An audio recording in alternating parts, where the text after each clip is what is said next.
C'est bon là, je suis bien là? Je suis belle? Ok, allez.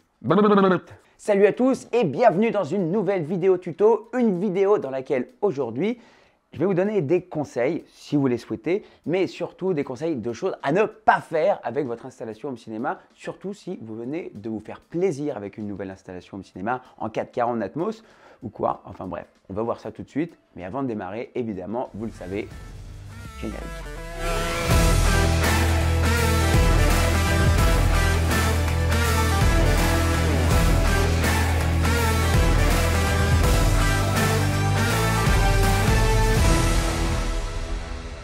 La première chose dont je voudrais vous parler, c'est simplement un truc que j'ai remarqué lorsque je finalise l'installation chez vous. Parce que oui, si vous ne le savez pas, nous, notre métier, c'est d'installer ces home cinéma chez vous, de faire des solutions totalement encastrées, totalement intégrées dans votre intérieur ou de faire des salles dédiées comme ce que vous pouvez voir à l'écran maintenant. Mais ce n'est pas le sujet à l'instant. Le sujet, c'est que lorsque je viens configurer les équipements, lorsqu'on fait la configuration du son, de l'image, vous avez un super grand écran, un écran de 3,30 m, un son en Dolby Atmos, vous avez genre 5 ou 7 enceintes autour de vous, 4 ou 6 enceintes au-dessus, et vous voulez tester d'écouter de la musique avec votre compte YouTube traditionnel, d'accord? On adore YouTube pour ce qu'ils font, et parce que c'est même grâce à eux qu'on est là, mais vous devez savoir que lorsque vous écoutez de la musique avec YouTube, pas en compte premium, d'accord? Si vous utilisez avec un compte premium, je pense qu'il n'y a pas de problème avec ça. Le problème, c'est lorsque vous regardez simplement une vidéo, vous voulez écouter de la musique avec un clip.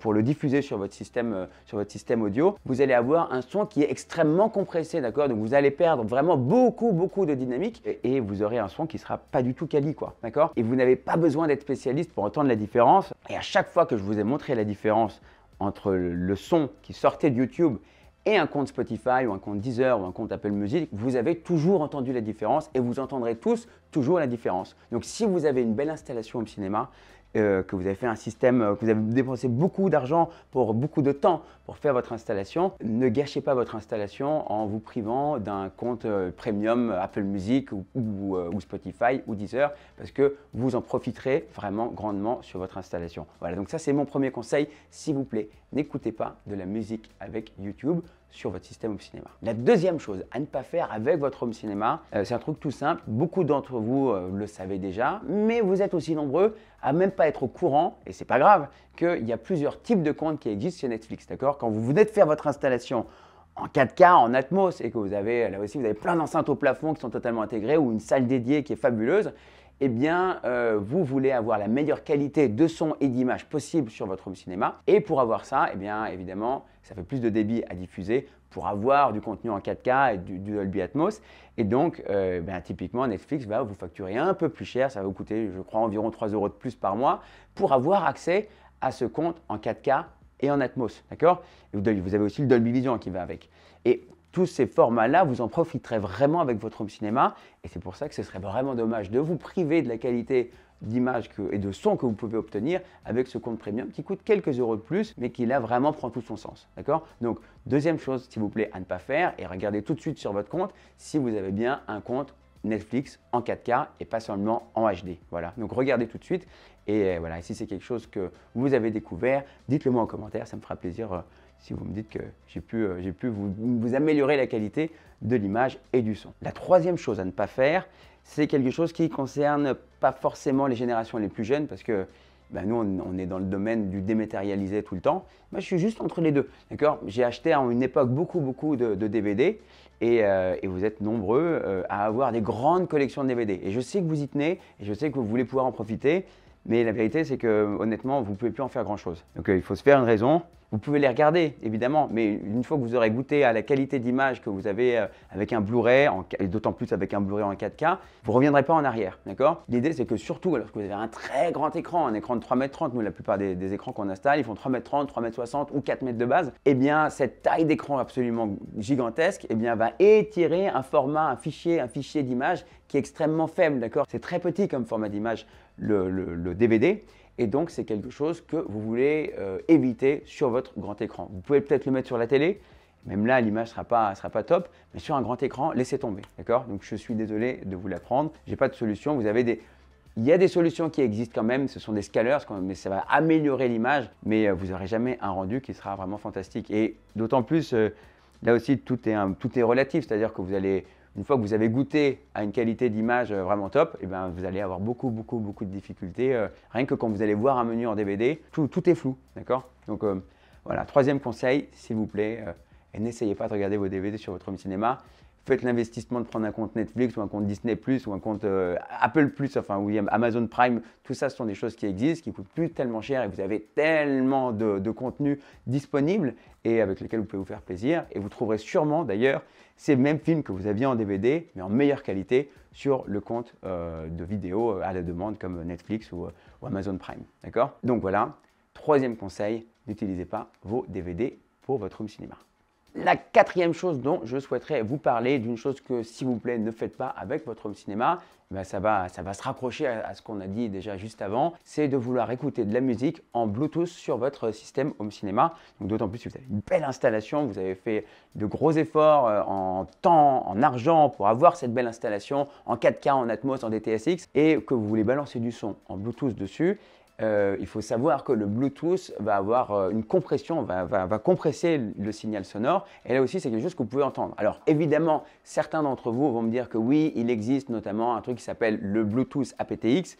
Donc l'aptX va vous permettre d'avoir une meilleure qualité de son, d'accord? Mais ce ne sera toujours pas la même qualité que si vous aviez une qualité CD, d'accord? Lorsque vous diffusez à travers votre abonnement de musique, donc ça peut être Apple Music, ça peut être Deezer, ça peut être Spotify, ça peut être Qobuz, enfin ça peut être ce que vous voulez, mais quand vous allez avoir ce stream qui va être envoyé, vous aurez un fichier qui sera vraiment de superbe qualité et bien meilleur qu'en Bluetooth. Et l'autre avantage, eh bien, c'est que évidemment, vous n'êtes pas de point à point, c'est-à-dire que vous n'allez pas, lorsque vous envoyez du son de votre téléphone, eh bien, vous allez tout le temps envoyer un flux, donc vous allez drainer la batterie de votre téléphone pour envoyer du Bluetooth, d'accord? Si votre téléphone sonne, ça va envoyer la sonnerie aussi éventuellement sur l'enceinte. Donc tout ça, c'est des choses, à mon sens, que vous n'avez pas besoin de faire et donc quand vous voulez écouter de la musique, vous pouvez envoyer directement à travers votre téléphone, envoyer du son de votre abonnement de musique, d'accord? Donc là, on revient au même truc. Toujours pareil, prenez...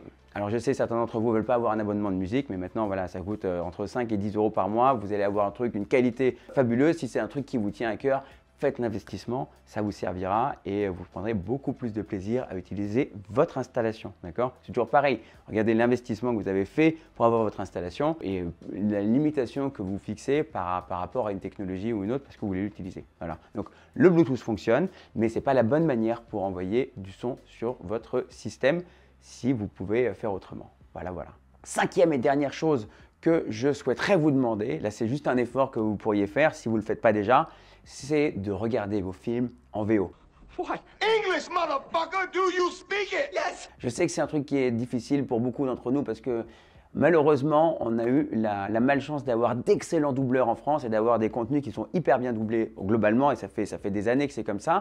Je me suis dit qu'il leur manquerait sûrement quelqu'un pour les assister dans le succès de leur business d'entreprise. Et donc du coup, on s'est un peu laisser reposer sur ces belles voix que nous offrent les doubleurs français. Mais aujourd'hui, à l'heure du Dolby Atmos, à l'heure du DTS:X, eh bien, vous avez des mix qui comptent de plus en plus dans la manière dont ils sont réalisés, d'accord? Et souvent, le contenu original vous apporte beaucoup plus de choses que le contenu qui est doublé en VF. Il y avait à une époque beaucoup moins de contenu en Dolby Atmos notamment, donc on va avoir ce son immersif, ça on va pas reparler du Dolby Atmos sur ce que c'est, mais vous pourrez regarder sur internet si c'est quelque chose que vous découvrez. Mais l'idée, c'est qu'à un moment donné, on avait vraiment beaucoup moins de contenu en VF en Dolby Atmos. Maintenant, les films ont tendance à sortir vraiment de plus en plus en Dolby Atmos, même aussi en français. Mais croyez-moi, vraiment, vous entendrez mieux le jeu de l'acteur que vous aimez. Vous aimez un acteur que vous voyez à l'écran. Quand vous entendez sa voix doublée, ce n'est pas l'acteur que vous entendez, c'est le doubleur. D'accord? 7.62 mm. Full metal jacket. Essayez de faire un effort et forcez-vous, par exemple, à regarder 10 films que vous regardez en VO. Et si ça vous saoule, ben, c'est pas grave, ben, vous revenez à la VF. Mais je pense que ça me rappelle un truc que m'avait dit mon papa. Il m'avait dit, si tu veux boire du café sans sucre, fiston, tu fais ça, parce que je buvais du café avec du sucre.